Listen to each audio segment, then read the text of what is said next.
देवादिदेव महादेव से जब प्रतिदिन हम भगवान शिव के मंदिर में जाकर एक लोटा जल समर्पित करें, हो सकता है कि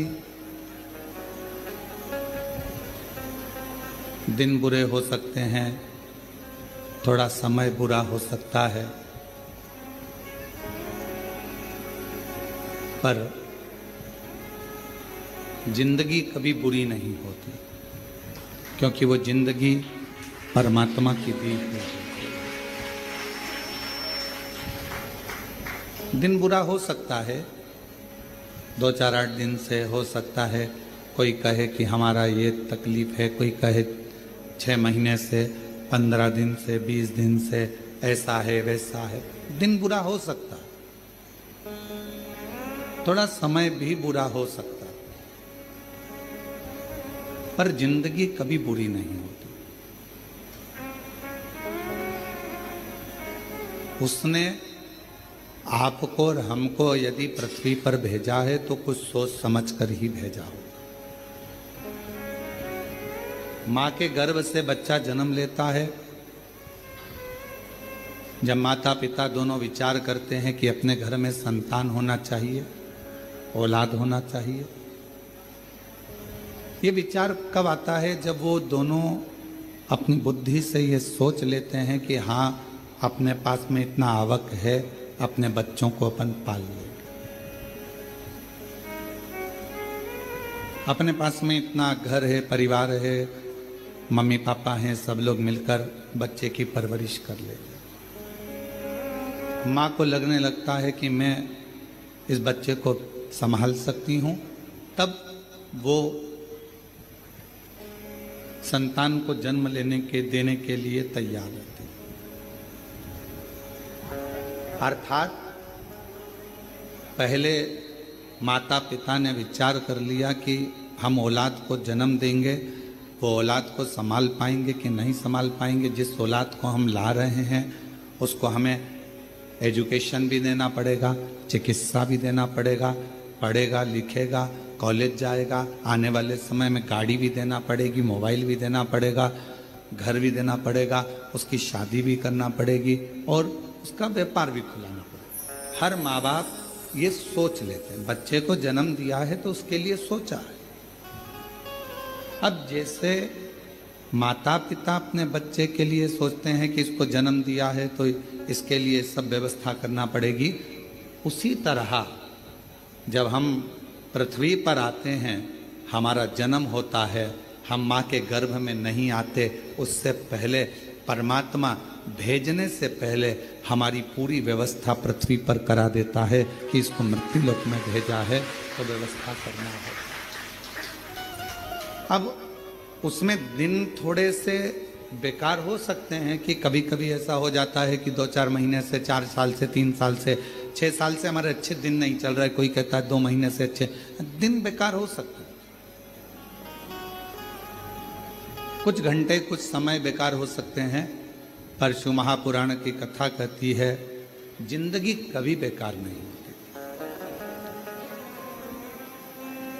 बड़ी मुश्किल से तो मिली है और परमात्मा ने जो जिंदगी दी है वो कभी बेकार नहीं है। दिन निकल जाएंगे, समय निकल जाएगा, अगर अच्छी जिंदगी परमात्मा ने दी है और तुमने लगन से मेहनत और कर्म करा है तो फिर अच्छा समय आएगा और अच्छी जिंदगी के आनंद में फिर अच्छे दिन हमारे सामने प्रस्तुत। आप कभी इस जिंदगी से हताश मत होइए। आप कभी ये मत सोचिए कि हमारी जिंदगी बेकार, ना ना ना, बहुत अच्छी है। और तेरा ही दिया मैंने खाया पिया है, तेरा शुक्रिया है, तेरा शुक्रिया है। मुझे भोले बाबा ने बहुत दे दिया है, मुझे भोले बाबा ने बहुत दे दिया है, तेरा शुक्रिया है, तेरा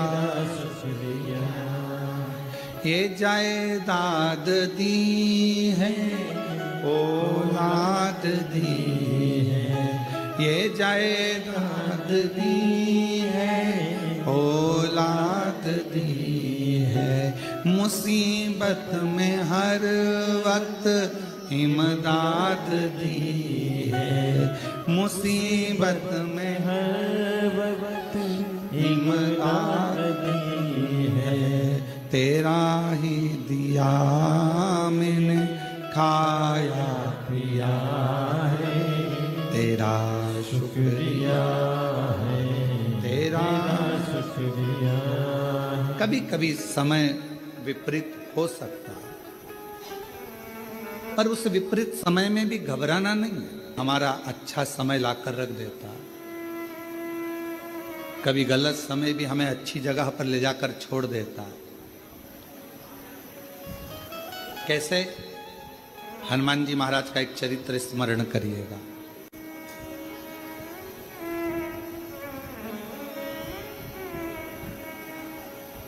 श्री हनुमान जी महाराज ने एक लीला रची और उस लीला में उन्होंने सूर्य को निगलने का भी प्रयास किया और निगल गया।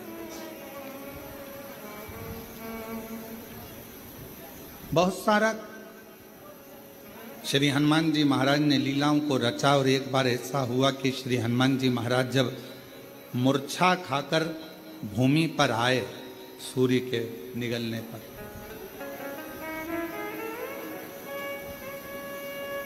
सारे देवता एकत्रित हो गए और देवताओं ने श्री हनुमान जी महाराज मूर्छा खाकर गिरे और देवताओं ने उन्हें वर देना प्रारंभ कर।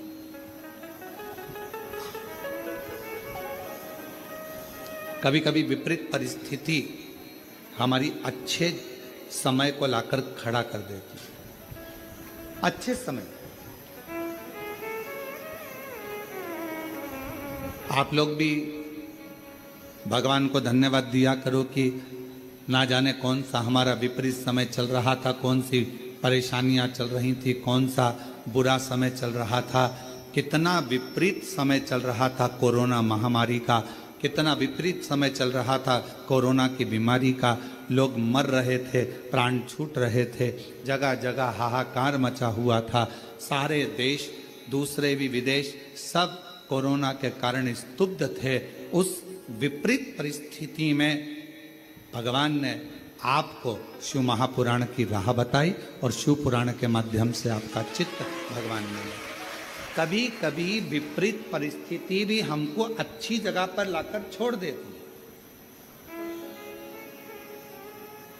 हनुमान जी महाराज अगर मूर्छा खाकर गिरे हैं तो उनको वर प्राप्त हुए और उसमें सबसे प्रबल वर था हनुमान जी के पास, और श्री हनुमान जी महाराज के पास में वो सबसे जरूर हनुमान जी महाराज के हाथ में गदा। हनुमान जी के हाथ में जो गदा थी, जो सोटा था, वो मूल था। किसने दिया था? सारे देवता वर दे रहे थे, सब देवता। भगवान शंकर भी आकर खड़े हुए थे। भगवान शिव का ही तो अंश श्री हनुमान जी महाराज। शंकर सुमन कैसे? हनुमान जी महाराज शिव का ही तो एक अंश है, पर सब हनुमान जी को दे रहे थे और शंकर भगवान आकर खड़े हो गए कुबेर जी के पास, और कुबेर महाराज के पास में आकर श्री हनुमान जी महाराज को सब वर दे रहे थे। कुबेर जी महाराज भी वर देने के लिए तैयार थे कि मैं तुमको कुबेर का भंडार देता हूँ, शंकर जी का दिया हुआ ही मैं तुम्हें प्रदान करता हूँ। पर भगवान शंकर पास में खड़े होकर तुरंत कुबेर जी महाराज से बोले, आप हनुमान जी को वर मत दीजिए, आप हनुमान जी महाराज को अपनी गदा दीजिए, अपना सोटा दीजिए। कुबेर जी ने भगवान शिव जी से कहा, प्रभु सब आपका है, सब आपका। मेरा इसने सौंफ उठाई, मिश्री उठाई, मलता हुआ खा के दांत खुरकता खुरकता बाहर निकल गया। अच्छा देना वेना तो था नहीं इसको।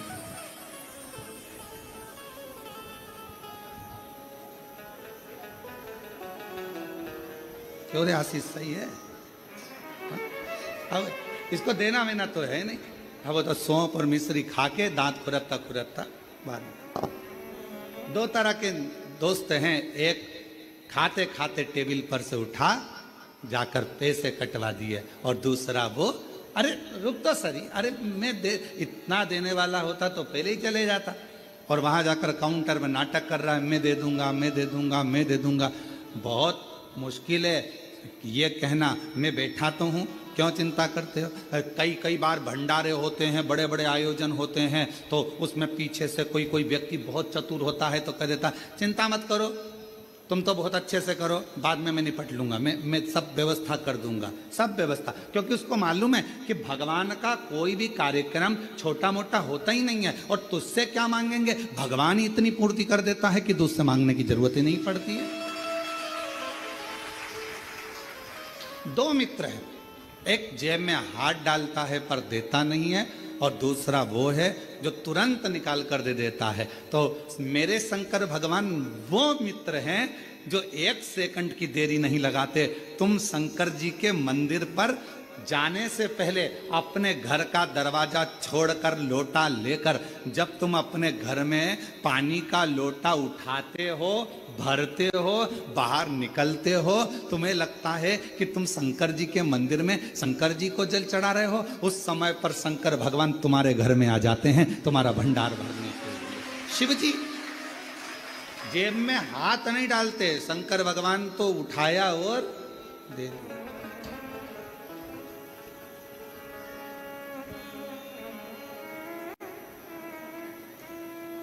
और धन धन भोलानाथ, गजब की तेरी कृपा है मेरे शंभू। तू खजाने लुटाता है तो ऐसे लुटाता है कि जेब में हाथ डालने की जरूरत ही नहीं पड़ती। एक माता, पिता, सच्चा गुरु और मेरा शिव अपनी जेब में हाथ नहीं डालता। माँ जहां बैठी होगी और बेटे ने कहा मम्मी देना जरा 5 रुपए, और मम्मी ने गद्दा थोड़ा सा ऊंचा करा, ये माँ पर्स मर्स नहीं खोलती, तुरंत उसने कहा मम्मी मेरे को 5 रुपए दे देना। इतने देर में तो मम्मी ने चल जा। बच्चे ने मन में सोचा कहां कहां रखती है मेरी मम्मी पैसा, इधर उधर। माँ जेब में हाथ नहीं डालती, तुरंत निकाल कर देती। पापा पापा मुझे ये चाहिए, तुरंत उन्होंने निकाला अपने पास, निकाला अपने पास। गुरु, कोई सद्गुरु है, कोई सच्चा भगवान का भक्त और गुरु है, वो अपनी जेब में से निकाल कर कुछ नहीं देगा। जैसे ही शिष्य ने आया और उसका चेहरा पढ़ लिया, उसको कहने भी नहीं देता, केवल एक निगाह से देख लेता है और झोली भर देता है। अपने हाथ से निकाल कर गुरु कभी तुम्हें नहीं देगा, अपने पास का निकाल कर गुरु कभी नहीं देगा, क्योंकि गुरु आपको भिखारी जैसा नहीं देखना चाहता, गुरु आपको राजसी ठाट में देखना चाहता है। वो निकाल कर नहीं देगा, वो अपनी कृपा की दृष्टि करेगा, वो अपनी दया की दृष्टि करेगा, वो शिव दृष्टि करेगा। और जब अपने शिष्य को गुरु देख लेगा, उतनी देर में बस विचार कर लेगा, ये यहाँ से जाएगा इसको मिल जाएगा, मैं दूंगा तो इसको लगेगा कि मैं क्या भिखारी हूँ, मैं मांगने वाला हूँ। और आज अगर मैंने भिखारी बना दिया तो सेठ कब बनेगा, इसलिए इसको सेठ बनाना है, तो ये जाएगा और इसको अपने आप इसकी मेहनत से मिल जाएगा। वो गुरु। शिव भी, मेरे शंकर भगवान अपनी जेब नहीं रखते, मेरे शंकर भगवान अपने पास में दौलत धन बहुत सारी जेब नहीं रखते। कोई आया, उसने तो तुरंत शीश नवाया, शिव जी की चढ़ी हुई भस्म उसके मस्तक पर लग गई, और चपटी भभूत में है खजाना कुबेर। अब जो भभूत चढ़ी हुई है वो कुबेर का भंडार भरने वाला, कुबेर का खजाना, हाथ ना लगाने वाला। महाराज शिव कथा कह रही है, भगवान शंकर का चरित्र कह रहा है। भगवान शिव जी मेरे ओघड़दानी कुबेर जी के पास जाकर खड़े हो गए और कुबेर जी से कहा, देव वरदान मत दो, वरदान मत दीजिए। तो क्या देना है? शंकर भगवान ने कहा, तुम्हारे पास में जो कुमोद की गदा रखी हुई है, जो तुम्हारे पास में कोमोद की रखी हुई है, जो गदा रखी हुई है, वो गदा तुम हनुमान जी को दीजिए। हनुमान जी की गदा का नाम क्या था? जम के बोलो, कोमोद की। सब लोग बोलो साथ में, कोमोद की। आखिरी में का शब्द पर ई की मात्रा, कोमोद की। ये श्री हनुमान जी की गदा का नाम, जो स्वयं भगवान विष्णु का ही एक स्वरूप है, भगवान नारायण का ही एक स्वरूप, कोमोद की। और कुबेर जी देव कोमोद की। कुबेर जी कहने लगे, प्रभु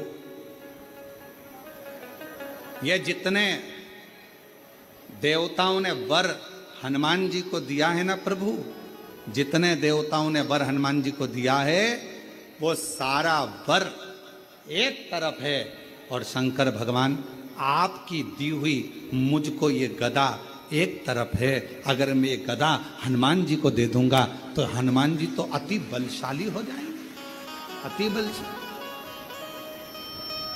बस अभी तो आप कह रहे थे कि ये सब कुछ आपका है, आपको देना चाहिए। तब श्री कुबेर जी महाराज ने भगवान शंकर के कहने पर शिव जी की दी हुई कुमोद की गदा श्री हनुमान जी महाराज को दे दी। हनुमान जी महाराज ने जैसे ही गदा लिया, भगवान विष्णु और ब्रह्मा जी ने कहा, अब तुम्हें डरने का बात नहीं, अब शंकर का अंश तो तुम हो ही, साथ में इस गदा के रूप में 33 कोटि देवताओं के पास जो बल है उससे 1000 गुना ज्यादा बल इस गदा के अंदर तुम्हारे पास में आ गया। 1000 गुना मांगा नहीं है। मेरे ओगरदानी ने, मेरे शंभू ने, मेरे शंकर भगवान ने किसी से मांगा नहीं। मेरे शंकर भगवान ने, हनुमान जी ने भी किसी से मांगा नहीं। बस उनको वर की वर प्राप्त हो गया। तेरे मंदिर में आना मेरा काम है और मेरी बिगड़ी बनाना तेरा। और शंभू शरणे पड़ी मांगू घड़ी दे दुख काटो दया करी हो। शंभू शरणे पड़ी मांगू घड़ी रे दुख काटो दया करी दर्शन आपो। शिव जी के दरवाजे पर जब हम अभी आप लोग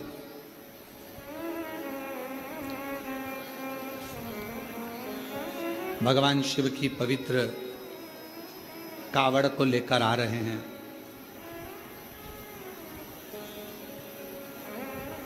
और भगवान शंकर की पवित्र कावड़ का लाभ ले रहे हैं।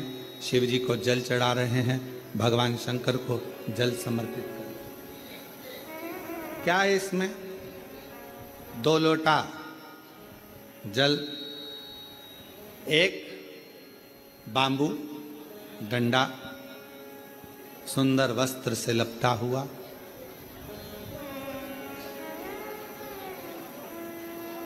कभी विचार करिए। एक कथा बहुत पहले कही थी।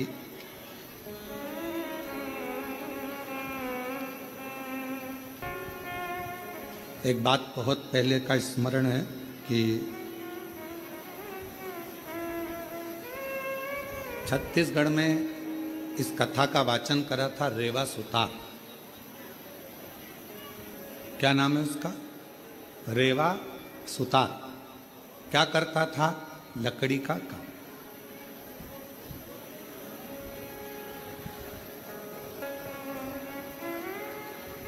अब रेवा सुतार लकड़ी के कार्य को करता दूसरे का मकान बनाता, पर खुद का जो मकान था वो टूटा हुआ झोपड़ा था। पत्र पड़े हुए थे उस पर, पत्ते, और वो पत्र उस पर पड़े।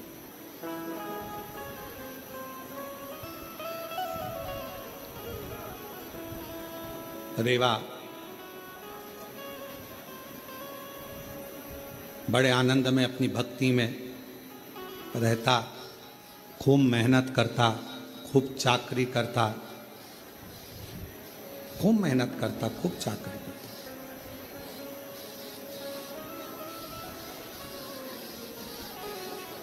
शिव महापुराण भगवान शिव का पवित्र चरित्र कहता है कि अगर ये मानव की देह मिली है तो मेहनत में पीछे मत हटो।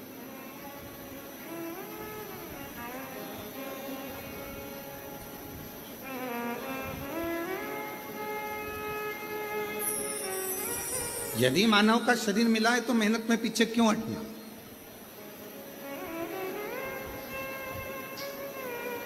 हिम्मत करे तो 11 किलोमीटर दूर से कावड़ भरकर कुबरेश्वर धाम तक आ गए।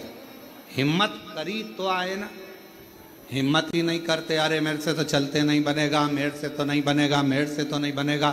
पहले ही अंदर से अगर टूट जाओगे तो फिर कुबरेश्वर धाम तक आ पाओगे? जम के बोलो जरा, नहीं ना। हिम्मत करी, चलते जाओ। बोल बम, बोल बम, बोल बम, बोल बम, बोल बम, बोल बम, बोल बम। और चलते चलते चलते चलते चलते चलते चलते आधे रास्ते पहुंच गए। आधे रास्ते पहुंचने के बाद भी मन में ऐसा आ रहा है आगे चलूं कि ना चलूं। अब फिर मन में आया 2 किलोमीटर और बचा है, थोड़ा सा हिम्मत और करती है। और बोल बम, बोल बम, बोल बम, बोल बम। और चलते चलते चलते चलते आखिरी में कुबरेश्वर बाबा के धाम में बाबा ने बोला हिम्मत करी। अब जरा विचार करिए कि तुम्हारे हिम्मत करने से, मन को मजबूत करने से और अपने विश्वास को पक्का करने से जब तुम कुबरेश्वर बाबा के धाम तक आ सकते हो तो तुम्हारी मेहनत से, तुम्हारे परिश्रम से, तुम्हारे अच्छे कर्म से तुम जो चाहते हो जिंदगी में वो लक्ष्य तक पहुंच भी सकते हो। अपना लक्ष्य कौन चढ़ाता है? शिव महापुराण की कथा में रेवा सुतार की कथा कहती है कि कावड़ यात्रा में पांव नहीं चलते, कावड़ यात्रा में कदम नहीं चलते। याद रखना, कोई तुमसे कहे कि पांव से चलकर गया, कदम से चलकर गया, शिव महापुराण की कथा कहती है कावड़ यात्रा में भगवान शंकर का 2 लोटा जल ले जाने में कभी भी कदम नहीं चलते, पांव नहीं चलते। तो क्या चलता है? शिव महापुराण की कथा कहती है आपका विश्वास और भरोसा चलता है, आपका विश्वास चलता है।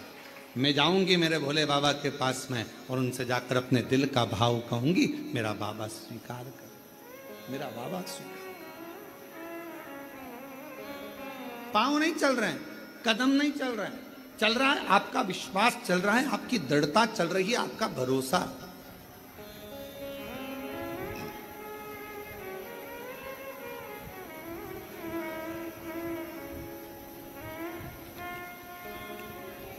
पांच तरह की कावड़ होती है। 5 तरह की कावड़ में पहली कावड़ होती है एक सामान्यता में, आनंद में, अलमस्त, कंधा पर कावड़ का जल लिया 2 लोटा, भगवान का भजन करते करते आराम से चल रहे हो, जल आराम से कहीं डाली पर, कोई ऊंचे स्थान पर कहीं रख कर विश्राम भी कर लिया, रास्ते में कुछ खा भी लिया, पानी भी पिया, अलमस्त होकर चलते चलते शिव नाम लेते लेते बोल बम, बोल बम, बोल बम चले। सामान्य कावड़। एक कावड़ होती है दंडवत कावड़। कावड़ का जल एक छोटी सी बोतल में होता है जो अपने कंधे पर, यहाँ पीठ पर रखा होता है। सामने से दंडवत करी, फिर आगे बढ़ते चले जाओ। फिर 12, 15, 20 कदम चलने के बाद फिर एक दंडवत करेंगे। 20 कदम चलने के बाद फिर एक दंडवत करी जाती है, प्रणाम किया जाता है। दंडवत कावड़। एक होती है डाक कावड़। डाक कावड़ का मतलब क्या होता है? 24 घंटा जैसे हमारे यहाँ रामचरितमानस के लिए वर्णन किया जाता है, अखंड रामायण बैठी। अखंड रामायण जानते हो ना सब लोग? अखंड रामायण का मतलब होता है दोपहर में 12 बजे चालू हुई है तो दोपहर में 12 बजे के पहले उसका विराम, 12 बजे तक उसका विराम होना चाहिए। 24 घंटे के अंदर वो विराम। डाक कावड़ का मतलब यही होता है। इस कावड़ को जहां से भरा जाता है वहां से लेकर 24 घंटे के अंदर जहां जाना है मंजिल पर, जिस मंदिर तक, जिस देवालय तक, शिवालय तक जाना है, 24 घंटे के अंदर वो पहुंचना चाहिए। चाहे तुम दौड़कर जाओ, भागकर जाओ, लेकर जाओ, पर 24 घंटे के अंदर वो पहुंचती है। और एक होती है खड़ी कावड़। खड़ी कावड़ किसको कहते हैं?